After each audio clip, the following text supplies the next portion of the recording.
pour démarrer. Allez-y, vous pouvez y aller, on vous écoute. Merci, bonjour à toutes les collègues et à tous les collègues qui sont connectés avec nous cet après-midi. Alors, comme cela a été dit, j'aurais infiniment préféré être avec vous en présentiel, comme on dit aujourd'hui.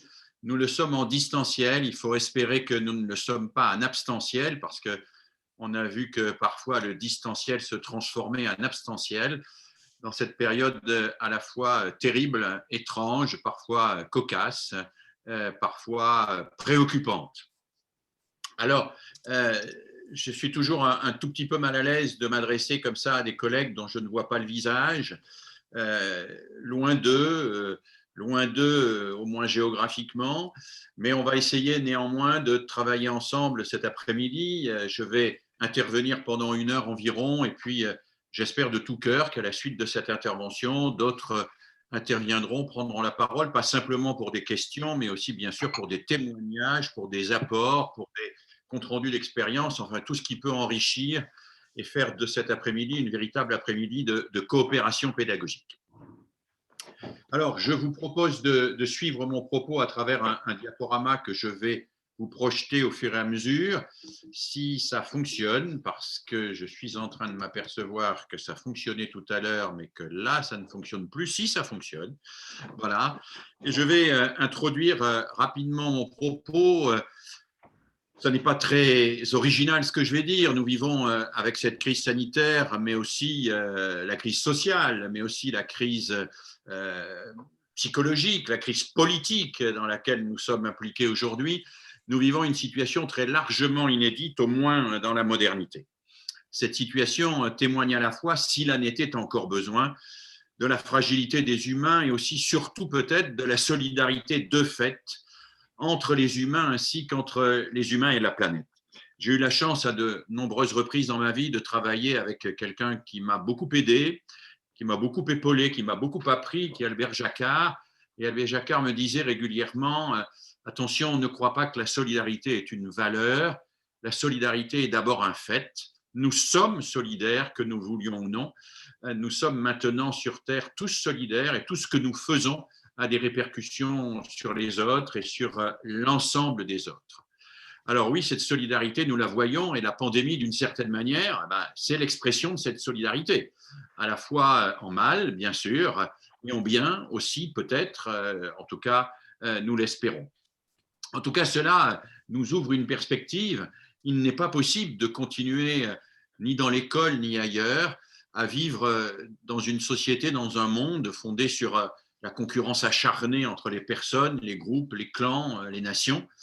Et sans doute nous faut-il inventer, et j'espère pour ma part que ce monde d'après qu'on nous a promis contribuera à cette invention et que nous y contribuerons, une société et un monde beaucoup plus juste et solidaire que celui dans lequel nous sommes aujourd'hui. Alors un mot pour dire que ces phénomènes, cette crise sanitaire, ne peut pas ne pas interpeller en profondeur les projets et les systèmes éducatifs. Et cette interrogation ne peut pas se contenter, se limiter de la question de ce qu'on pourrait appeler les services scolaires. Elle renvoie aussi à la mission de l'éducation et de l'école. Alors bien sûr, l'école, ce sont des services. En particulier, tout le monde rit beaucoup aujourd'hui, puisqu'on a appris par nos autorités que la Russie avait attaquer nos ENT, il y a des services informatiques. L'école, c'est un ensemble de services, c'est aussi une garderie pour les parents, etc. Mais je pense que ce que nous renvoie cette crise sanitaire, c'est que nous ne pouvons pas nous contenter d'interroger l'école et d'interroger notre métier sous l'angle exclusivement des services. Oui, nous rendons des services. Oui, nous accueillons les enfants pour que leurs parents puissent travailler. Oui, effectivement, nous faisons fonctionner des ENT. Oui, nous mettons en place toute une série d'aides pour les enfants en difficulté. Ce sont des services que nous rendons à la société. Mais au-delà de ces services, je pense que nous devons, et il me semble c'est absolument nécessaire aujourd'hui, nous devons nous recentrer sur ce qui constitue notre mission. Je distingue les services et la mission. Pour moi, c'est important parce que ce qu'on appelle une institution publique, et l'école est pour moi une institution publique, ne peut pas être simplement jugée sur le seul critère de la satisfaction des usagers. Si je prends la justice, par exemple, la justice est une institution publique, c'est une grande institution publique, nul n'imagine que la qualité de la justice puisse être proportionnelle à la satisfaction des justiciables. Non, la qualité de la justice renvoie à sa capacité à incarner une valeur qui est la valeur de justice. La satisfaction des Je suis citoyens en train de faire un séminaire. est d'abord la valeur de justice qui est première. Eh bien, pour l'école, je pense que nous devons avoir un petit peu la même hauteur de vue. La qualité d'une école ne se mesure ni à la satisfaction des parents, ni à celle des élèves, ni à celle même des enseignants. Elle se mesure à sa capacité à remplir sa mission. Alors, ça ne veut pas dire, bien sûr, qu'il faut que les parents, les élèves et les enseignants soient mécontents, mais ça veut dire que l'exigence interne de l'école, c'est celle d'une mission républicaine, d'une mission de creuset social et de formation à la citoyenneté, et que c'est au regard de cette mission, je pense, qu'il nous faut repenser notre travail quotidien. Si je me permets d'évoquer cela, c'est parce que j'ai le sentiment qu'aujourd'hui, l'école dans laquelle nous vivons est prise, est en tension entre deux paradigmes. Effectivement, d'un côté, il y a l'idée d'une école qui pourrait être portée par une mission. C'était l'idée de Jules Ferry et de Ferdinand Buisson. Une école qui mobilise les enseignants, une école qui forme des citoyens, une école et des enseignants, disait Ferdinand Buisson, dégager des pressions des autorités locales, des enseignants qui sont de vrais professionnels, qui exercent leur jugement, et des enseignants auxquels on fait confiance. Et face à cette idée forte d'une école portée par une mission, on voit qu'en face, une école réduite à ses services renvoie à une école qui, non pas mobilise ses enseignants, mais les évalue ou les met en concurrence, non pas des enseignants qui forment des citoyens, mais des enseignants qui répondent et satisfont à des demandes sociales, aussi différenciées soient-elles, non pas des enseignants dégagés des autorités et des pressions locales, mais des enseignants qui deviennent de plus en plus tributaires de ces consommateurs d'école que deviennent certaines familles, non plus des enseignants qui exercent leur jugement, mais des enseignants qui appliquent des procédures. Alors oui, je crois que ces deux paradigmes sont là, ils sont à l'œuvre et on pourrait les identifier, on pourrait les repérer à l'œuvre en contradiction, en tension dans le fonctionnement de notre institution aujourd'hui. Il y a des acteurs de cette institution qui portent le paradigme de l'école portée par une mission. Une mission très liée à la vocation républicaine de l'État, très liée à la construction d'une société plus juste et solidaire, à la mobilisation des personnes pour cette société. Et en face de cela, il y a, et c'est à l'œuvre aussi, un autre paradigme qui est porté par d'autres aussi, d'une école réduite à des services, réduite à une série de prestations qui pourraient, pour une part, être externalisées, être renvoyées au privé, comme cela est déjà le cas. Dès lors qu'il n'y a plus une mission, vous m'entendez bien, dès lors qu'il n'y a plus une mission unique, une mission forte qui réunit l'institution scolaire, eh bien, il y a un ensemble de services qu'on peut vendre par appartement, qu'on peut livrer à tel ou tel groupe industriel ou livrer à tel ou tel groupe de pression, découper, morceler en fonction des besoins et en fonction, bien évidemment, du management que l'on met à l'œuvre, c'est-à-dire de cet art de gérer. Alors, management, ça veut dire étymologiquement faire tourner les chevaux dans le manège. Eh bien oui, nous tournons dans le manège, on essaye de nous faire tourner dans le manège, dans une institution réduite à un ensemble de services dont on nous fait trop oublier, je crois, qu'elle a une mission qui est irréductible à cet ensemble de services. Si je me permettais de dire cela en introduction, c'est parce que j'ai le sentiment que c'est un vrai choix politique là auquel nous sommes confrontés. Et que ce choix politique, il me semble que nous avons à le faire vivre et en tout cas à montrer qu'il existe. Nous ne sommes pas en face d'une sorte de logique qui s'imposerait d'une école réduite à des services. C'est un choix. C'est un choix et c'est un choix par rapport auquel nous pouvons nous positionner, interpeller nos dirigeants et interpeller aussi l'ensemble des citoyens. Alors, première série de remarques maintenant, eh bien, nous sommes dans une situation compliquée, une situation difficile, après une crise sanitaire révélatrice des blessures de nos sociétés. Oui, la crise sanitaire a révélé nos fragilités civilisationnelles, sociétales, économiques, politiques et éducatives. En matière éducative, la crise a révélé des inégalités que nous connaissions, mais qui se sont exprimées et creusées de manière considérable. Et pas simplement à l'occasion du premier confinement et de l'école à la maison, mais qui, tout au long de cette crise et tout au long de cette année, ont fait que certains enfants, certains de nos élèves qui ont des conditions de vie difficiles, qui vivent dans des situations familiales compliquées, eh bien, n'ont pas eu la possibilité de se voir entourés, épaulés, étayés suffisamment pour pouvoir assumer leur métier d'élève. Inégalité. Inégalité, mais aussi un autre aspect qui m'a frappé, peut-être moins visible, c'est l'impossibilité, au fond, de réduire l'enseignement à un ensemble de procédures individualisées et l'importance tout à la fois de ce que j'appelle l'institution symbolique de la classe et des interactions entre le maître et les élèves ainsi qu'entre les élèves eux-mêmes.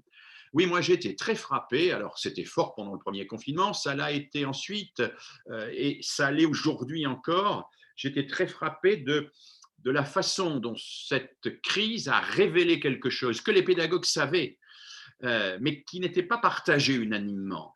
À savoir que faire la classe, c'est pas simplement distribuer des exercices, quoi, de manière individuelle à des sujets répartis ici ou là, qui vont trouver plus ou moins d'aide dans leur environnement familial pour les effectuer. Non, faire la classe, c'est instituer l'école, c'est aller en classe. Je dois vous dire, et c'est très fort aujourd'hui, y compris cet après-midi, pendant que je vous parle, que une des choses qui me frustre beaucoup dans les visioconférences, c'est que je n'ai pas à faire le trajet. Je n'ai pas à me déplacer vers quelque chose. Or, si on réfléchit à cette idée de trajet, on s'aperçoit que dans l'histoire de l'école, le fait d'aller à l'école, le fait de sortir de chez soi et d'aller à l'école, c'est quelque chose qui a été constitutif de cette institution scolaire. Ça veut dire que l'on sort de la famille, que l'on se dégage de l'univers familial, de ce que cet univers familial peut avoir de positif, mais aussi d'enfermant, qu'on se dégage des préjugés, des archétypes qui sont dominants dans l'univers familial, qu'on se dégage d'une pensée très centrée autour du groupe, du clan, d'un mode de vie très organisé autour de l'affectivité réciproque. On se dégage de cela, on sort de cela pour aller ailleurs, pour aller quelque part, pour aller dans une classe, et ce trajet transporte. Et ce transport, c'est un transport qui est à la fois physique, on va, mais c'est un transport qui, par le fait que c'est physique, amène l'enfant dans un autre lieu. Et dans ce lieu, il se passe quelque chose de particulier qui n'a rien à voir avec ce qui se passe dans la famille, qui n'a rien à voir non plus avec ce qui se passe dans le club de foot ou dans la chorale. C'est un lieu particulier où on va découvrir que le monde ne se réduit pas à la sphère familiale, ni à la sphère familiale et médiatique, ce qu'on voit aussi sur l'ordinateur et la télévision, mais que ce monde peut s'appréhender d'une manière plus rationnelle, avec des savoirs plus rigoureux, construits, et que ce monde, nous devons le préparer et le vivre ensemble. Et c'est une des grandes leçons, me semble-t-il, de cette crise, en tout cas moi je l'ai senti très fortement, c'est que l'école apparaît beaucoup plus clairement, y compris d'ailleurs aux yeux des parents, et c'est un atout sur lequel il faudra nous appuyer pour l'avenir, apparaît de plus en plus clairement, pas simplement comme le lieu où les élèves vont apprendre, mais comme le lieu où les élèves vont apprendre ensemble. Et le ensemble devient presque aussi important que le apprendre, et je crois que ça c'est complètement fidèle au projet, à ce qui a institué l'école républicaine. On pourrait imaginer une école où chacun est derrière son écran, relié à un gigantesque serveur installé sur les îles Caïmans pour être défiscalisé, et où, en fonction de ses revenus ou de ses possibilités, on achète des logiciels, des didacticiels qui seront, pour certains, spécifiquement adaptés à vos besoins. Mais ce ne serait pas l'école, ce serait tout à fait autre chose parce que précisément, il n'y aurait pas cette institution symbolique de la classe, ce lieu où on se retrouve ensemble autour du maître ou de la maîtresse. Il n'y aurait pas ce travail autour des interactions, ce collectif qui se construit, ce lieu où chacun arrive avec sa singularité, où on l'accepte avec sa singularité, mais où il est appelé à partager les mêmes savoirs avec autrui. Ce lien entre le respect des singularités, mais aussi le fait que ces singularités ne doivent pas s'opposer au partage des mêmes savoirs, eh bien, c'est fondamentalement, je crois, ce qui constitue l'école. Et ça nous a très fortement été révélé, même si nous le savions déjà, à l'occasion de cette crise sanitaire. Et puis, il y a un troisième élément qui est relativement peu pointé, mais qui me frappe de plus en plus. Et peut-être que vous pourrez témoigner tout à l'heure, me dire si je me trompe ou si au contraire ça relève de choses que vous observez vous dans votre quotidien. Il y a un troisième élément, c'est l'importance du rapport entre l'insécurité nécessaire, l'insécurité intellectuelle, pardon, nécessaire à tout apprentissage et la sécurité psychique qui l'autorise. Alors là encore, c'est quelque chose que nous savions à peu près sur le plan théorique. Nous savons qu'apprendre, c'est toujours être confronté à une situation d'insécurité. Apprendre, c'est être déstabilisé. Euh, c'est voir ses représentations remises en cause. C'est se mettre en recherche vers des choses nouvelles qu'on ne connaît pas et aller découvrir des horizons auxquels on n'a pas d'abord déjà été confronté. Nous savons donc, et nous savions depuis très longtemps, qu'apprendre, c'est se mettre en insécurité intellectuelle. Mais ce qui m'a frappé, et encore récemment dans une école où je suis allé travailler, c'est de voir à quel point c'était devenu difficile pour un certain nombre d'enfants parce que précisément, ils étaient trop en insécurité psychique. Et j'ai senti très fortement pendant cette crise à quel point, pour qu'un enfant puisse se mettre dans l'insécurité intellectuelle que représente l'apprentissage, il avait besoin d'une forme d'univers sécure psychiquement. Il avait besoin d'être, alors, on va dire, entouré, étayé, d'être accompagné, mais d'être dans un univers où un certain nombre de choses sont stabilisées autour de lui. Or, qu'est-ce que nous voyons aujourd'hui? Nous voyons quand même des enfants qui sont extrêmement déstabilisés psychiquement. Je crois qu'on sous-estime beaucoup, malgré les cris d'alerte tout à fait légitimes des pédopsychiatres, hein, qui sont quand même des cris d'alerte forts, qu'on n'entend pas beaucoup, mais qui sont très forts. On sous-estime beaucoup l'impact psychologique, psychique de ce que nous sommes en train de vivre sur nos enfants. On ne vit pas impunément avec des masques toute la journée. On ne rencontre pas impunément que des gens dont on ne voit pas le visage. On ne vit pas impunément avec des gens qui sont tenaillés par l'idée qu'il y a des proches qui vont peut-être être contaminés et mourir. On ne vit pas impunément dans un univers où on comptabilise en permanence les décès. On ne vit pas impunément non plus dans un univers où on s'inquiète pour savoir si on va pouvoir ou pas être vacciné et à quel délai. Je crois que nos enfants sont très sensibles et beaucoup plus qu'on ne le croit en cet environnement.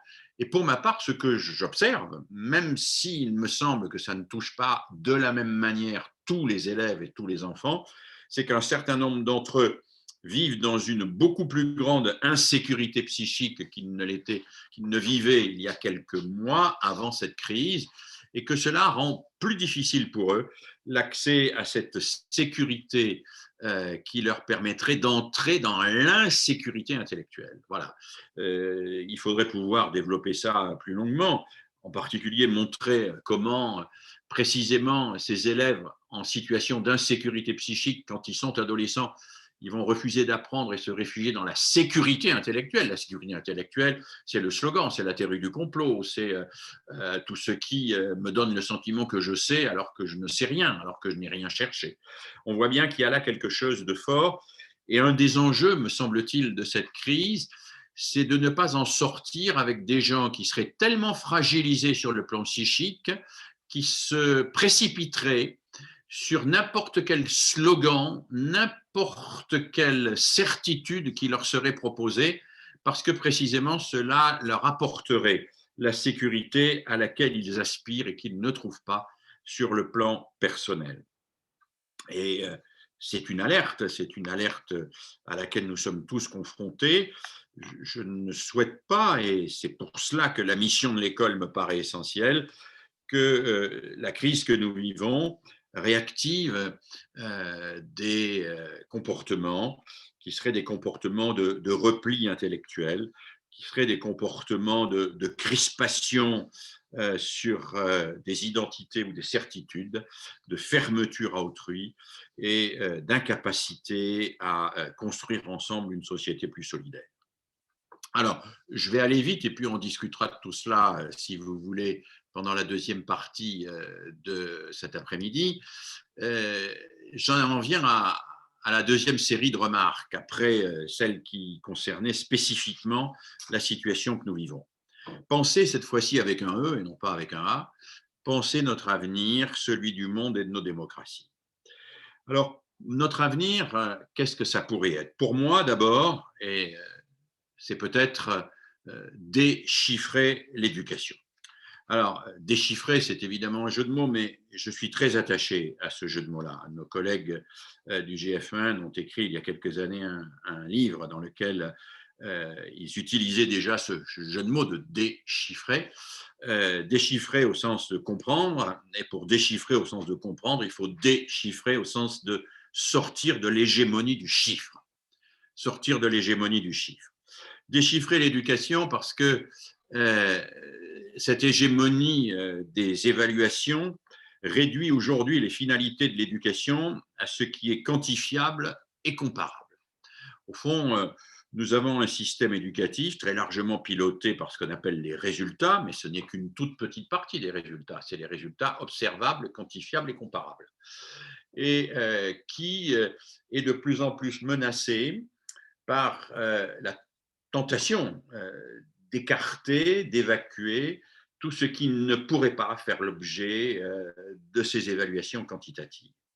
Les classements internationaux qui sont très importants et qui, d'une certaine manière, constituent une espèce de bourse éducative internationale. Hein. Vous savez, pour le blé, il y a la bourse de Chicago. Pour les systèmes scolaires, il y a maintenant PISA, hein, tous les 4 ans. Hein. C'est des classements internationaux qui font l'impasse en réalité sur les vrais projets éducatifs des États, qui font l'impasse sur les diversités, la manière dont ces diversités se construisent dans les différents contextes, et qui invitent évidemment l'ensemble des systèmes scolaires internationaux à rentrer dans cette technique que nos collègues des États-Unis ont appelée depuis déjà quelques années, et Dieu sait qu'ils en ont souffert avant nous, mais ça nous arrive à notre tour, le teaching by the test, c'est-à-dire on n'enseigne plus que pour ce qui est évaluable, quantifiable et comparable, c'est-à-dire que pour les tests qui nous sont imposés. Et c'est un vrai danger. C'est un vrai danger parce que, à partir de là, bien évidemment, ce n'est plus la formation à une citoyenneté solidaire que nous vivons, c'est l'entrée dans un monde à la fois homogène, parce qu'il faut qu'il soit homogène pour que les mesures fonctionnent, et concurrentiel. C'est parfois un peu compliqué à comprendre comment on peut être à la fois homogène et concurrentiel.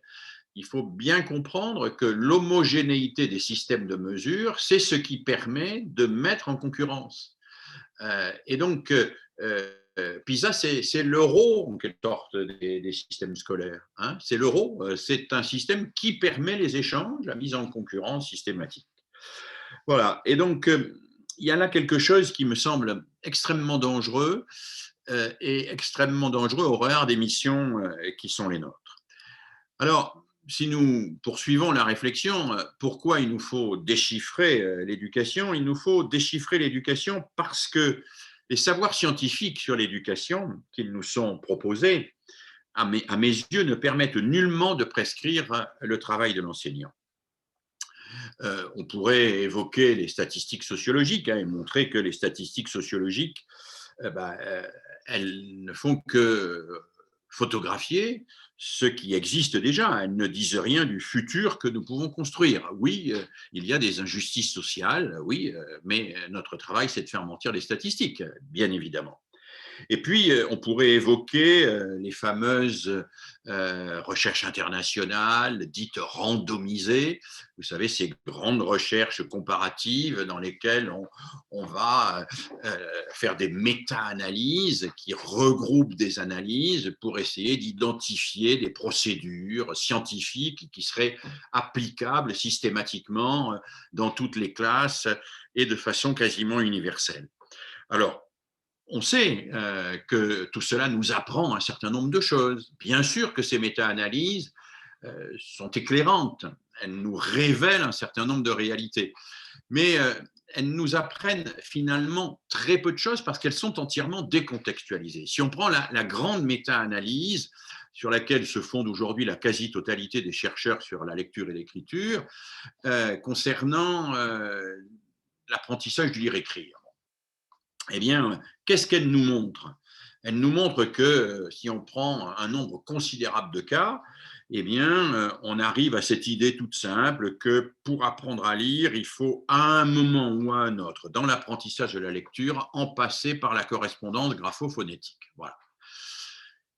Donc, on voit que toutes les méthodes qui réussissent passent à un moment ou à un autre par la correspondance graphophonétique. Mais une fois qu'on a dit ça, on n'a rien dit. Parce que d'abord, tout le monde utilise la correspondance graphophonétique. Mais cela ne nous dit pas à quel moment, quel rapport avec l'écrit, quel rapport entre l'encodage et le décodage, quel rapport entre les textes sur lesquels on apprend à lire et les textes écrits par l'élève ou les textes fonctionnels avec lesquels il est entré dans l'écrit dans la société. Tout cela est évidemment totalement extérieur et étranger à ce que peuvent nous apprendre ces méta-analyses. Et si je prends quelque chose comme les neurosciences, par exemple, et vous connaissez l'attachement que notre ministre a à l'égard des neurosciences, on pourrait montrer assez facilement que, au fond, ce qu'elles nous apprennent est soit insignifiant, soit inutilisable. Globalement, si par exemple les neurosciences nous disent qu'il faut que les enfants soient attentifs et que l'attention est importante, que la mémoire est importante, ça, on le savait, on nous le redit aujourd'hui. Sur la mémoire, par exemple, les neurosciences nous disent des choses qui ne sont pas absurdes. Hein. Elles prennent beaucoup la métaphore du chemin dans la forêt. Elles nous expliquent que mémoriser, ça nécessite de réemprunter régulièrement le même chemin. Hein. Quand vous n'empruntez pas un chemin dans une forêt, le chemin, vous finissez par ne plus le voir et par ne plus pouvoir l'emprunter. Les neurosciences nous disent globalement, il y a des traces mnésiques qui sont faites dans un apprentissage et si on ne les revifie pas régulièrement, c'est comme le chemin dans la forêt, elles disparaissent. Alors oui, mais tout ça, nous le savions déjà, bien évidemment, il faut des rappels, il faut des retours, il faut travailler sur le transfert, etc. Alors si on va un peu plus loin, qu'est-ce qu'elles nous disent sur la mémoire? Qu'il y a une mémoire à court terme et une mémoire à long terme, oui, elles peuvent nous donner peut-être un certain nombre d'idées un peu précises et techniques sur comment aider X, Y ou Z à mieux mémoriser, mais jamais les neurosciences nous diront qu'est-ce qu'il faut faire mémoriser. Des poèmes, des listes de vocabulaire, jamais les neurosciences ne nous diront comment donner envie à un élève de mémoriser un poème, et jamais les neurosciences ne nous diront comment on apprend à mémoriser une carte de géographie avec sa propre stratégie d'apprentissage. Voilà. Donc, les sciences, là, voudraient nous enfermer dans une vision un peu standardisée de l'apprentissage, alors qu'en réalité, la connaissance des procédures standardisées ne permet de trancher ni de la nature des contenus enseignés, des programmes, ni de la manière de mobiliser les sujets sur les contenus. Et si on prend, par exemple, toute la polémique aujourd'hui autour de l'enseignement explicite, on a une méta-analyse aussi qui montre que l'enseignement explicite serait, entre guillemets, plus efficace que le constructivisme. Mais si on regarde de près cette méta-analyse, on s'aperçoit que au fond, ce qui est efficace, c'est ce que nous savions déjà qui était efficace, c'est-à-dire annoncer les objectifs, être clair dans la manière de gérer sa séquence de cours, etc. etc. Mais ça ne nous dit strictement rien sur notre autonomie pédagogique et ça n'enlève rien à notre liberté pédagogique. Alors, si je me permets d'insister sur ces aspects-là, c'est parce que je suis très sensible pour ma part au fait que nous risquons d'être embarqués dans une espèce de surenchère de pilotage par les résultats qui, à mon avis, nous entraîne vers une école qui serait une école non pas de la formation des citoyens, mais de la mise en concurrence des individus, ce qui est quand même pas tout à fait la même chose.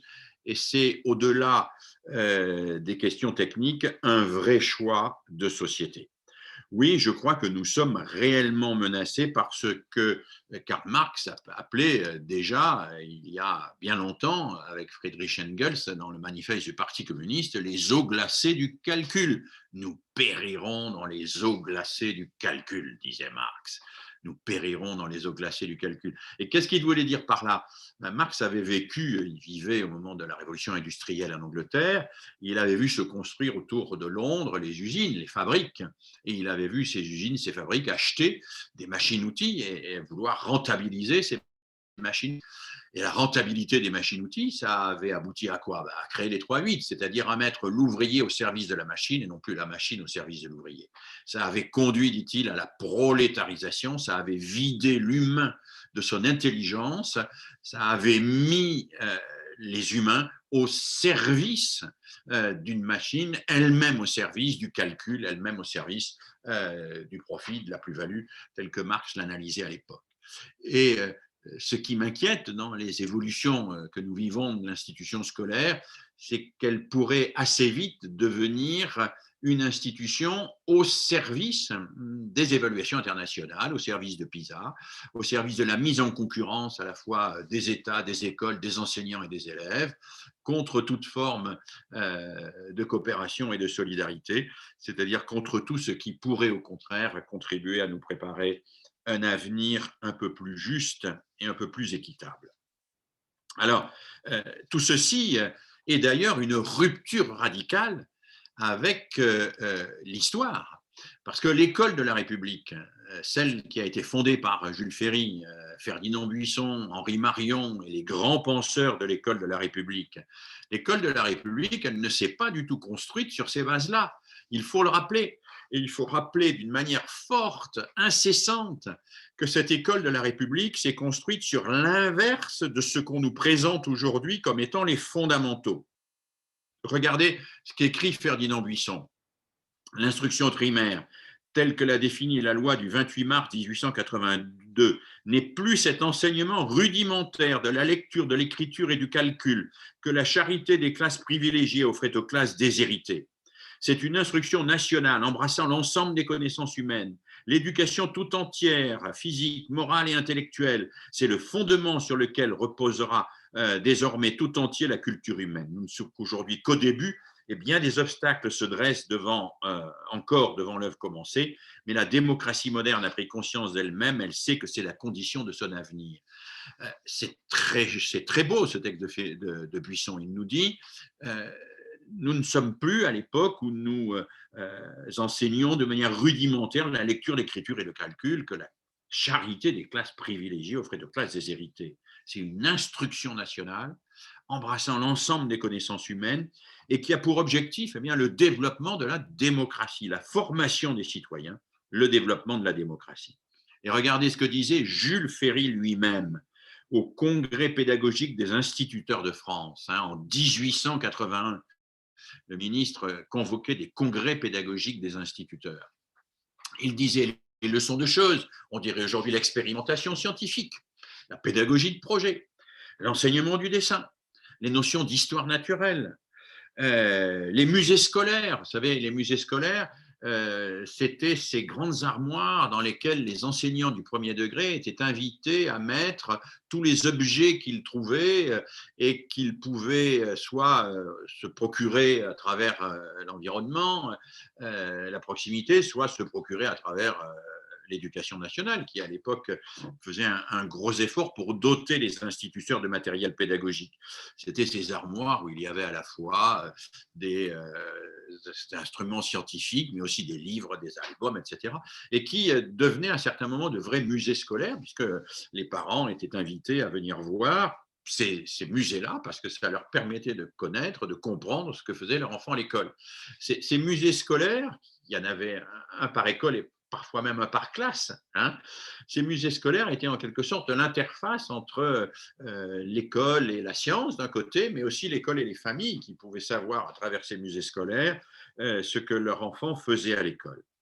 Donc les leçons d'histoire naturelle, les musées scolaires, la gymnastique, les promenades scolaires qui à l'époque étaient autorisées sans aucune euh, obligation administrative, le travail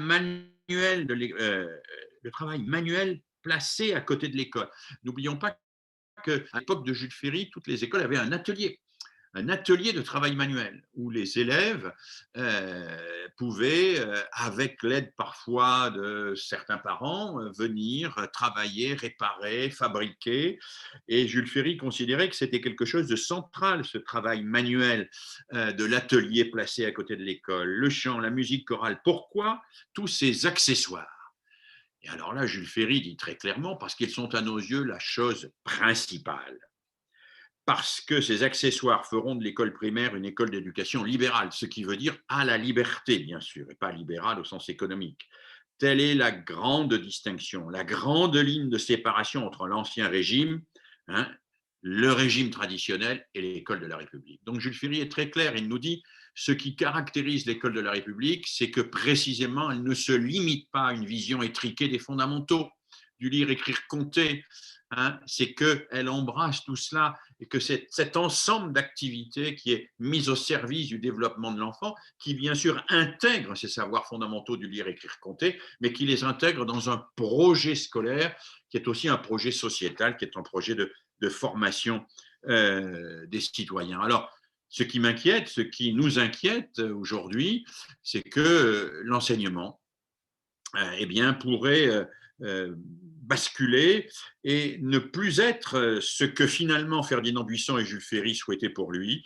Il pourrait se réduire à l'acquisition de techniques standardisées et évaluables de manière strictement quantitative.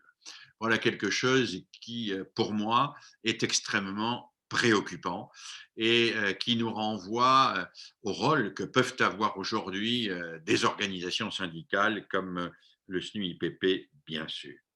Alors, pour prolonger un tout petit peu cela, essayer de comprendre ce à quoi nous sommes confrontés aujourd'hui, j'ai l'habitude de présenter un triangle, c'est un triangle très simple, qui me permet de montrer ce que c'est que ce que j'appelle un modèle pédagogique ou un paradigme éducatif. J'essaye de montrer en général que toute conception de l'éducation et de l'école est structurée autour de trois pôles. Alors, ce que j'appelle le pôle des finalités, qui fut un temps était théologique, et puis philosophique ou politique, et qui en fait répond à la question quels enfants pour quelle société. Un pôle des connaissances, qui renvoie à ce qu'on sait sur l'enfant, son développement, les conditions de sa socialisation, qui renvoie à des faits. Et puis un pôle des pratiques, les institutions, les situations, les méthodes, les outils, les moyens concrets. Et j'ai fait beaucoup de travaux là-dessus. Je montre qu'à chaque époque et dans chaque système pédagogique, il y a toujours les trois qui s'organisent. Il y a des finalités, on dit quels enfants on veut pour quelle société, on va chercher certaines connaissances et on mobilise certaines pratiques et tout ça, ça crée un modèle qui s'impose à un moment donné et qui est proposé à la fois aux enseignants, aux élèves et à la société. Alors, quel est le paradigme aujourd'hui que nous voyons se développer? C'est le paradigme de ce qu'on nous appelle un peu partout l'école efficace et que je considère moi comme celui d'une école qui forme les capacités adaptatives des individus au service de la seule liberté individuelle, de la seule réussite individuelle. Avec quels enfants pour quelle société? Une élite d'enfants performants et bien dans leur peau pour une société où domine l'individualisme social et la concurrence libérale. Avec quelles connaissances? Eh bien, essentiellement les connaissances qui sont issues des évaluations quantitatives et des tests standardisés, avec ce qu'on appelle les données probantes de la méthode expérimentale, avec les neurosciences, mais aussi avec de temps en temps un appel aux théories du développement personnel, dont on voit bien qu'elles peuvent venir compléter assez efficacement les neurosciences. Et d'ailleurs, le mariage entre les neurosciences pures et dures et puis les théories du développement personnel qui flirtent avec l'ésotérisme est en train de s'exprimer d'une manière assez forte aujourd'hui. Si vous allez en librairie ou si vous lisez un certain nombre de magazines, vous verrez que le flirt est presque en train de devenir un mariage. Hein. Et alors pour cela, on utilise un certain nombre d'institutions, on veut des classes homogènes, on veut une évaluation quantitative individuelle, on externalise les difficultés en dehors de la classe et on exclut les inadaptés tout en prêchant bien évidemment l'école inclusive. Alors ce paradigme de l'école efficace que nous voyons triompher aujourd'hui me semble être un paradigme qui nous mène dans le mur. Et c'est face à ce paradigme-là que nous sommes quelques-uns, avec les collègues du SNUIPP, mais avec aussi tous les mouvements d'éducation nouvelle et tous les militants pédagogiques qui se sont regroupés depuis un siècle maintenant. 1921, c'est le premier congrès de l'éducation nouvelle à Calais. Eh bien, nous sommes quelques-uns depuis un siècle à militer pour un autre paradigme, qui serait le paradigme d'une école solidaire, d'une école qui forme à une société juste, démocratique et soucieuse du bien commun. Avec une autre réponse à la question « Quels enfants pour quelle société ?» Des sujets capables de résister à la pulsion et de penser par eux-mêmes pour une société soucieuse de la construction démocratique du bien commun, avec des connaissances qui ne sont pas simplement quantitatives, mais aussi une vision anthropologique de l'éducation, l'histoire de l'éducation, une approche phénoménologique du sujet, c'est-à-dire qui s'intéresse au projet de chacun, qui prennent en compte les théories du développement, la psychologie culturelle, l'analyse institutionnelle, bref, qui ne se limite pas à la seule approche à travers les neurosciences et les évaluations quantitatives. Et puis qui cherche, bien évidemment, et tous les chercheurs que le SNUIPP invite à l'occasion des universités d'automne et qui permet de s'exprimer ici ou là, en particulier dans le grand numéro spécial de Fenêtre sur cours que vous avez bien évidemment lu cette année encore, eh bien, propose en cohérence avec cela une école qui soit non pas une école où tout s'accélère, mais une école qui soit un espace de décélération, une école où on met en place des dispositifs attentionnels d'apprentissage pour lutter contre la dispersion permanente, une école qui institue une évaluation exigeante, une école qui fait vivre des questions fortes mobilisant les élèves, une école qui construit des collectifs et qui se préoccupe de promouvoir l'entraide et la coopération. Alors si j'insiste là-dessus, c'est parce que si on veut une telle école, à ce moment-là, il faut aller vers quelque chose qui soit un métier d'enseignant lucide, concepteur et non pas simplement exécutant. L'enseignant concepteur. C'est quelque chose qui me tient beaucoup à cœur parce que ce que nous voyons aujourd'hui et dans le paradigme de l'école efficace est essentiellement un enseignant exécutant. Pourquoi ? Parce qu'enseigner, c'est décider. Et décider suppose d'être capable de réguler son comportement en étant conscient des tensions inhérentes à l'activité pédagogique. Alors, je ne vais pas être trop long là-dessus. Si vous le souhaitez, on pourra en débattre dans le temps du débat tout à l'heure, dans la deuxième partie. Je crois que contre une école où l'enseignant obéit à des prescriptions et met en place des procédures standardisées, il nous faut une école où l'enseignant est lucide, formé à la fois dans la formation initiale et dans la formation continue à comprendre ce qui est en train de se jouer sous ses yeux et capable de prendre des décisions au bon moment. Donc un enseignant réellement concepteur, avec une liberté pédagogique qui n'est pas simplement une liberté théorique, mais une liberté d'initiative, de créativité individuelle et collective.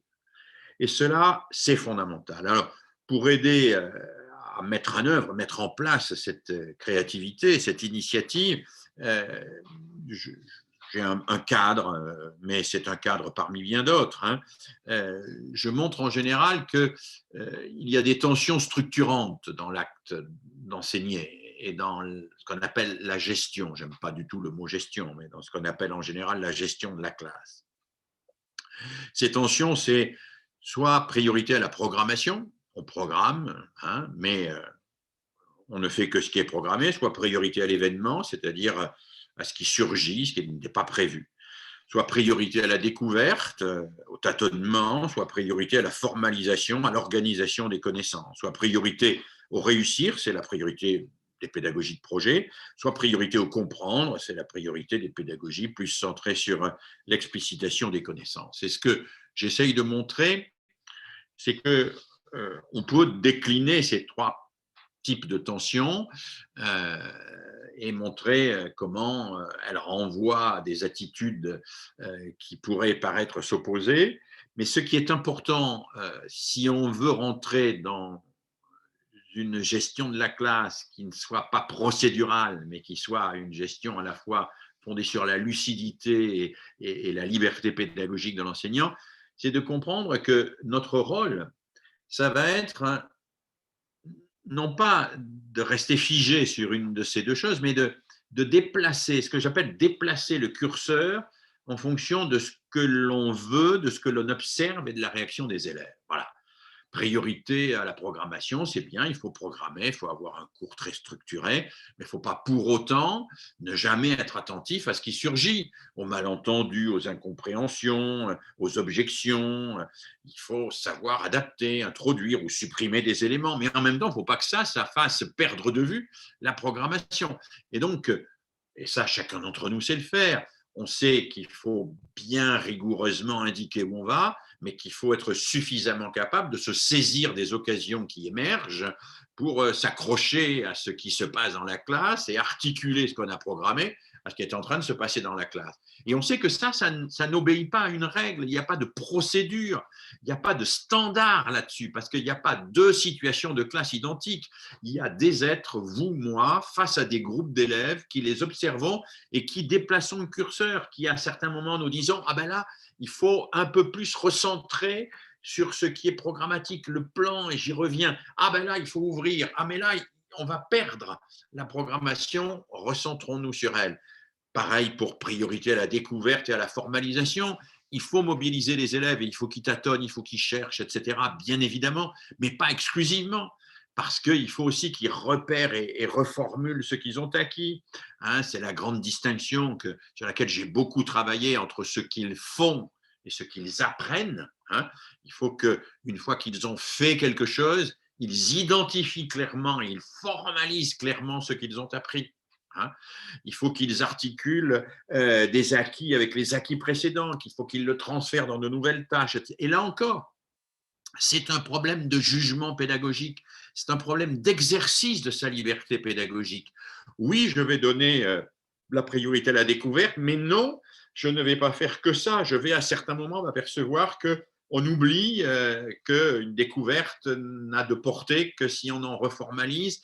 Et à certains moments, si on est dans la formalisation, on va tomber dans le formalisme. Alors, je vais redéplacer le curseur vers la découverte.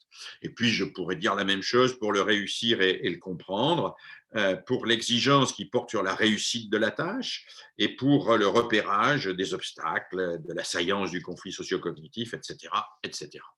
Donc, vous voyez, c'est très important de penser cela et c'est très important de mettre en relation cela avec une certaine vision de l'école, avec un paradigme qui n'est pas celui de l'école efficace qu'on veut nous vendre, mais celui d'une autre école, d'une école où nous sommes de véritables acteurs, pas des exécutants, mais des concepteurs, et où nous travaillons au quotidien avec nos élèves en prenant des décisions. Alors une école, pourquoi? Et je vais avancer rapidement parce que je me vois que l'heure tourne, ne suffit pas simplement pour penser notre avenir de déchiffrer l'éducation. Il faut, je crois, aussi rendre chacune et chacun et chacune capable de penser par lui-même. Et nous allons voir que c'est évidemment pas facile. Je le disais tout à l'heure, penser par soi-même, c'est sortir des certitudes et substituer aux certitudes la dialectique des convictions et des connaissances.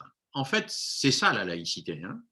La laïcité, c'est passer, et ma collègue Françoise Lorcerie y reviendra, je pense, lors de son intervention prochainement, c'est accepter que les connaissances déstabilisent nos convictions, que nos convictions nous les mettons à l'épreuve des connaissances que nous allons acquérir, que nous sommes en train d'acquérir. C'est un travail très compliqué, très difficile, et c'est un travail dont je pense qu'il est extrêmement important aujourd'hui au regard de l'impact que peuvent avoir les médias, de l'impact que peut avoir la publicité, de l'impact que peut avoir cette forme d'imposition de la certitude que représente à un degré qu'on peut considérer comme pas très grave la publicité, et qu'à un degré évidemment beaucoup plus grave que serait par exemple le radicalisme sous ses formes les plus terribles. C'est la raison pour laquelle j'ai beaucoup dans mes travaux personnels distingué ce que j'appelle le désir de savoir et le désir d'apprendre. Je crois que tout le monde désire savoir, mais que notre travail, à nous autres enseignants, c'est d'aider les élèves à passer du désir de savoir au désir d'apprendre. Tout le monde veut savoir, mais la plupart d'entre nous, on aime bien, préférerait en tout cas, savoir sans apprendre. Bah oui, parce qu'apprendre, ça prend du temps, ça gage du matériel, ça demande des efforts. Et donc, notre travail, c'est de passer d'une sorte de jouissance de la certitude et du savoir au plaisir de la découverte. Ça, c'est quelque chose de fondamental, je crois. Passer de la jouissance de savoir, de tout savoir, d'être en position de toute puissance, je sais tout, j'ai la réponse à tout, je n'ai pas besoin de chercher quoi que ce soit, c'est une espèce de jouissance, c'est la posture de la jouissance. De passer de cette posture-là à une posture qui est celle de je trouve mon plaisir dans la recherche, je trouve mon plaisir dans l'enquête, je trouve mon plaisir dans le fait d'aller chercher des choses, d'aller les explorer, etc. C'est quelque chose de très fondateur que de passer de ce que Paulo Freire appelle une pédagogie bancaire, c'est-à-dire une pédagogie fondée sur ce que l'on possède et ce que l'on échange, à une pédagogie émancipatrice, c'est-à-dire une pédagogie basée sur ce que l'on recherche et ce que l'on partage. Voilà. D'un côté, ce que l'on possède et que l'on échange contre des bonnes notes, contre tout ce qu'on veut. De l'autre côté, ce qu'on recherche et que l'on partage avec les autres parce qu'on a du plaisir à le partager dès lors qu'on l'a soi-même trouvé. Voilà. Ça, c'est, à mon avis, un basculement très, très important. C'est un basculement pédagogique très important, mais ce n'est pas simplement pédagogique, c'est un basculement sociétal. C'est un basculement sociétal. C'est le basculement d'une société de l'avoir, une société de la consommation de l'avoir, à une société du partage des richesses intellectuelles et culturelles. Et nous touchons là, évidemment, un point absolument central de notre avenir. Il m'arrive de dire qu'une société se définit assez largement par ce qu'elle dit à ses enfants sur où vous allez trouver votre plaisir. Est-ce que vous allez trouver votre plaisir dans la consommation boulimique des restes de ce qui est épuisable, ou est-ce que vous pourrez trouver votre plaisir dans le partage de ce qui est inépuisable par définition, c'est-à-dire le savoir, la culture, la recherche intellectuelle, tout ce que nous pouvons partager de l'histoire des humains. Voilà. Et là, j'ai le sentiment qu'il y a quelque chose de fort qui est en train qui se joue. Et il y a quelque chose d'autant plus fort qu'aujourd'hui, dans la société, la possession et l'échange c'est ce qui domine les rapports humains, au détriment précisément de la recherche et du partage. Et donc, si nous sommes capables de mettre en œuvre dans la classe une pédagogie de la recherche et non pas de la possession, et une pédagogie du partage et non pas de l'échange au sens de l'échange monétaire, évidemment, eh bien, je crois que nous subvertissons en grande partie un modèle sociétal qui nous mène au casse-pipe. Et puis, si nous voulons que cela, évidemment, soit efficace, notre travail, c'est de faire en sorte, en toute chose, que nos élèves, que chaque sujet intériorise l'exigence. Alors, c'est quelque chose qui me tient beaucoup à cœur, cela. L'exigence, ça ne peut pas être quelque chose qui est lié à notre présence. Si l'élève n'est exigeant que parce que nous sommes exigeants, nous, derrière son dos, au moment où il travaille, dès que nous disparaissons, il n'est plus exigeant. Et donc, l'enjeu, c'est bien que quand nous avons disparu, eh bien, l'élève continue à être exigeant avec lui-même. Et ça, c'est une formation du citoyen, du professionnel, c'est une formation pour l'avenir qui est absolument fondamentale. Rendre nos élèves exigeants à l'égard d'eux-mêmes et à l'égard d'autrui, à l'égard d'autrui et à l'égard d'eux-mêmes. Intérioriser l'exigence, ne pas se satisfaire de l'approximation, ne pas se satisfaire de la médiocrité, ne pas se satisfaire de ce qui est inachevé, mais toujours aller au-delà, aller plus loin, essayer de faire mieux, essayer de se dépasser. Hein. Et ça, c'est encore quelque chose que m'a souvent dit Albert Jacquard, l'évaluation, me disait-il, ça n'est pas fait pour savoir si on est meilleur que les autres, c'est fait pour devenir meilleur que soi-même. Donc, si nous voulons une éducation et une école émancipatrice, eh bien, il nous faut travailler à une pédagogie qui permette à chacune et à chacun de penser par lui-même et de ne pas être l'esclave des slogans, que ces slogans soient publicitaires ou religieux. Et puis, si nous voulons une société qui permette de penser l'avenir, il faut que nous soyons capables d'aider nos élèves à construire du commun. C'est un des enjeux de la démocratie. Hein. Nous avons fait la première étape, nous avons passé la première étape de la démocratie, qui était de nous libérer des tutelles religieuses, de nous libérer de cette société, de ces sociétés holistiques dans lesquelles nous vivions. Nous avons maintenant besoin de faire en sorte qu'on ne s'en tienne pas à la simple juxtaposition des intérêts individuels, mais qu'on soit capable de penser l'intérêt collectif, de penser au-delà de nous-mêmes, penser le point de vue de tous et de toutes. Hein. Construire du commun, c'est évidemment au cœur de notre enseignement, parce qu'enseigner, eh bien, c'est partager des connaissances et c'est partager les valeurs qui permettent ce partage des connaissances. Hein. Ce qui caractérise une connaissance, c'est le philosophe allemand Fichte qui dit cela, c'est qu'elle est partageable à l'infini. Partageable à l'infini, ça veut dire que en dehors de mon imagination pédagogique, il n'y a pas d'autre limite au partage des connaissances. Tout le monde peut y accéder. Et c'est l'idée même de connaissance que tout le monde peut s'approprier renvoie bien sûr à cette idée fondamentale du tous capable. Tous capables, et tous capables parce que par principe, une connaissance s'offre à l'intelligence de chacune et de chacun. Enseigner, c'est partager les connaissances, c'est aussi apprendre à apprendre des autres.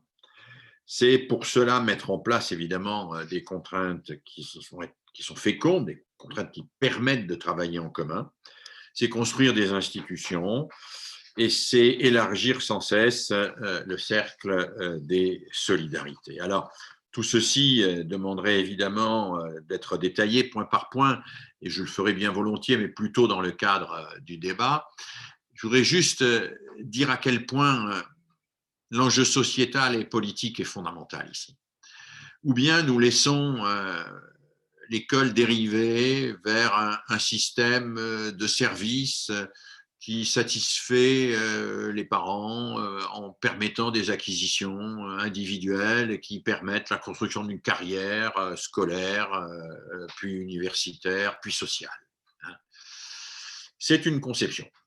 Ou bien nous nous disons que nous ne sommes pas là que pour ça. Nous sommes là aussi parce que nous incarnons un projet qui n'est pas celui-là, qui est un projet de permettre aux humains de se rassembler en dépit de leurs différences, d'exister ensemble, de partager leur savoir et leurs connaissances entre eux, de découvrir ensemble les valeurs, mais aussi les règles qui permettent de faire ce partage des connaissances, ce que nous appelons bien sûr des institutions. Alors oui, c'est un enjeu absolument fondamental, c'est un enjeu d'avenir. J'ai conscience que c'est difficile, que c'est compliqué. J'ai conscience que nous travaillons très largement à contre-courant quand nous faisons cela. Mais je crois à la nécessité de travailler aujourd'hui à contre-courant. Euh, il y a un ouvrage écrit dans les années 90 d'un philosophe américain, Neil Postman, qui s'appelle Enseigner, c'est résister. Je crois plus que jamais, pour ma part, qu'enseigner, c'est résister. J'ai écrit un petit livre il y a quelques années qui s'appelle Pédagogie, le devoir de résister. Je crois qu'il nous faut résister. Il nous faut résister aux dérives sociétales, il nous faut résister à tout ce qui nous entraîne bille en tête vers une société de la consommation individualiste et de la surenchère pulsionnelle, et que notre rôle, c'est de résister, et que c'est ça qui fait notre grandeur, c'est ça qui fait notre mission. Et moi, personnellement, je l'assume totalement, je l'assume complètement. Voilà, je vais bientôt m'arrêter. Conclusion, mais c'est une conclusion extrêmement rapide. Euh, Penser par soi-même et construire du commun, hein, deux exigences fondatrices de toute démocratie, hein, à articuler sans cesse, hein, en assumant leur tension dans l'acte éducatif.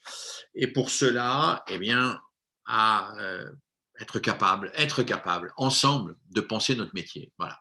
De ne pas se laisser kidnapper notre métier par des pseudo-experts, de ne pas se laisser kidnapper notre métier par des institutions qui prétendent nous dicter ce que nous devons faire à notre place, de ne pas laisser kidnapper notre métier par ceux qui veulent absolument le réduire à un rôle d'exécutant pour produire du chiffrage et remplir des tableaux Excel.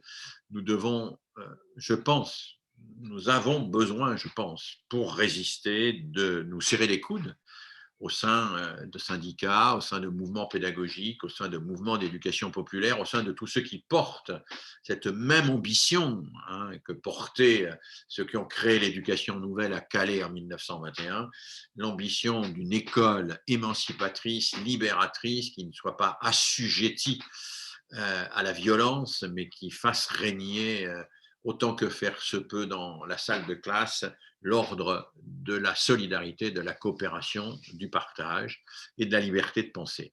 Voilà, ce sont des réflexions assez générales, mais que je souhaitais faire de manière un peu globale en introduction et qui maintenant laisse toute la place à une réflexion beaucoup plus concrète, beaucoup plus précise, à travers vos questions, mais aussi à travers vos témoignages, à travers vos exposés. Et je souhaiterais vraiment que cette deuxième partie de travail soit la plus interactive possible. Voilà, je rends la parole aux collègues que j'aperçois du SNU IPP FSU 31 qui ont la chance de ne pas être seuls face à leur écran. Et je vous redis à quel point je suis frustré et j'ai le sentiment d'être